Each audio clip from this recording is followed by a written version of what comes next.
بسم اللہ الرحمن الرحیم۔ کائنات کے سب سے بڑے معلم سے سب سے بڑے عالم نے تعلیم لی اور مومنوں کو دی۔ السلام علیکم دوستوں، حمزہ بھائی ساتھی چینل پر خوش آمدید۔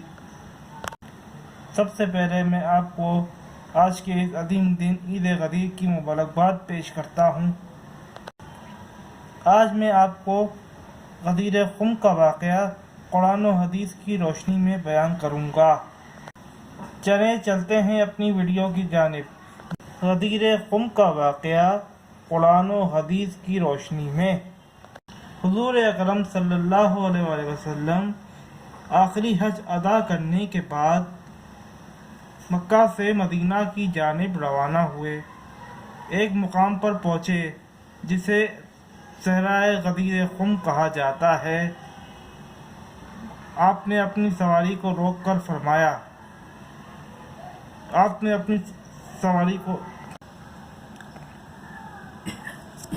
جو لوگ پیچھے رہ گئے ہیں انہیں آگے بلاؤ، اور جو آگے نکل گئے ہیں انہیں واپس پیچھے بلاؤ۔ جب تمام لوگ جمع ہو گئے تو حضور اکرم صلی اللہ علیہ وسلم نے فرمایا کہ ممبر لگایا جائے۔ اصحاب نے عرض کی، یا رسول اللہ، اس مقام پر ممبر کہاں سے آئے گا؟ یہاں تو ممبر بنانے کے لیے نہ تو لکڑی موجود ہے اور نہ ہی کوئی سامان موجود ہے۔ اگر آپ حکم دیتے تو ہم مدینے سے ممبر لے کر چلتے۔ تو حضور اکرم صلی اللہ علیہ وسلم نے فرمایا کہ پالان شتر یعنی اونٹ کا ممبر تیار کیا جائے۔ جب ممبر تیار ہو گیا تو آپ صلی اللہ علیہ وسلم ممبر پر تشریف لے گئے اور بعد حمد خدا فرمایا، اے مومنوں، نماز قائم کرو اور اللہ کی رسی کو مضبوطی سے تھامے رہو۔ میں تم میں دو چیزیں چھوڑے جا رہا ہوں، ایک قرآن اور دوسری میری اہل بیت۔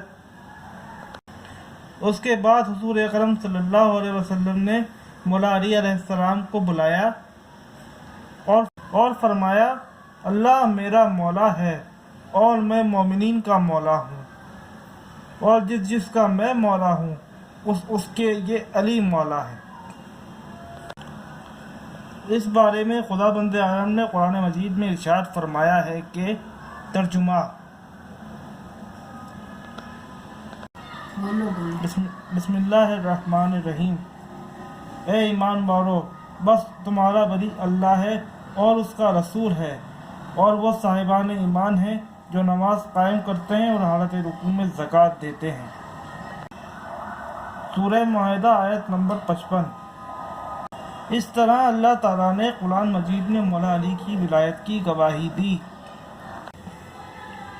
جب آپ یہ فرما چکے تو تاریخ میں ایک شخص جس کا نام حارث ابن نعمان فہری ہے، اپنے اونٹ پر سوار ہو کر صفوں کو چیرتا ہوا حضور اکرم صلی اللہ علیہ وسلم کی خدمت میں حاضر ہوا